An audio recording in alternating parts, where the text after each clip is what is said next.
Many people have messaged me about how I use effects in MMD and if I can make a tutorial. After putting up a poll on Instagram to determine if that's what everyone wanted, 6 of you guys voted yes. Since no one objected and no plans or motivation seemed to strike me for some reason, I finally decided to make a video to teach any and everyone of how I use effects. However, I must say that this is one style I use out of many effect styles that I have experimented with. Take notice that the effects I use don't necessarily look identical. Some styles are different than others to determine the mood of the render or image you want to create. Although they make really amazing images, I wouldn't recommend blending some effects together for a specific reason.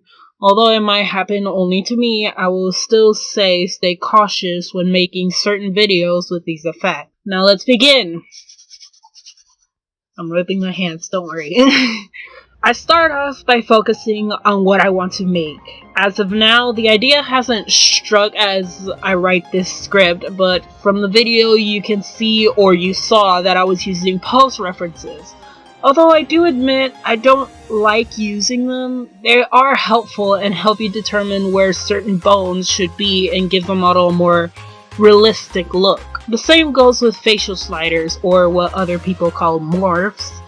Experiment with expressions, mess around, find one that fits. A strong recommendation from me is to use as many morphs or facial sliders that you can to make a specific facial or expression.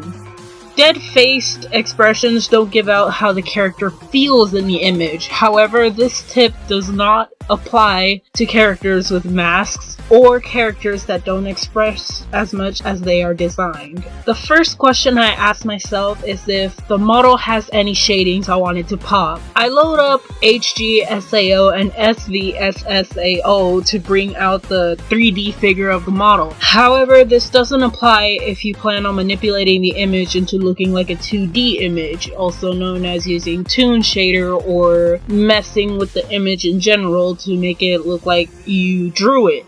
I'm not saying you should claim stuff, but yeah, you get the point. Second, I focus on the colors I want to show. Is the model mad? Are they happy? Are they serious? Are they mad? I use my personal favorite color effect called post-movie effect. If the shade is too dark, even after messing with the transparency, I add IK CLUT to bring a lighter shade and experiment with the transparency from there. After determining the image color and shading from these effects, that's when I actually start focusing on shaders. My first choice of shader effect is S5 shader. This effect creates a more softer and smoother look to the models. Although it's not raycast, I still love the effect, even though it might have small flaws that are easily fixable.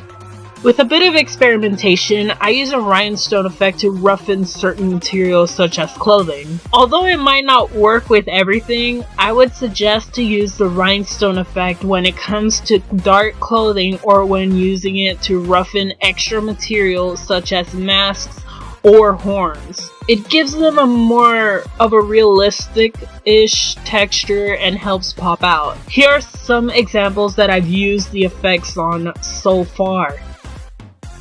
After these tips, I start messing around and add more effects that I find suitable or how much my PC can handle. I tend to add dust effects to give the image a more realistic feel into it, although it does also add more material into the image. I use diffusion to darken the image, but also to bring out more color. Although I sometimes don't use it that much, I would suggest to mess around with the transparency of the effect. I use Kira Kira to make up for empty space or even something I find personally cool. Yes, I would suggest to follow Puka's cool rule. It might be experimental, but you have to admit the rule is really fun and totally worth it once you see the finished product. Make sure to also have the idea that you can use other programs such as Paint Tool SAI, Adobe Photoshop, GIMP, Paint.net, etc.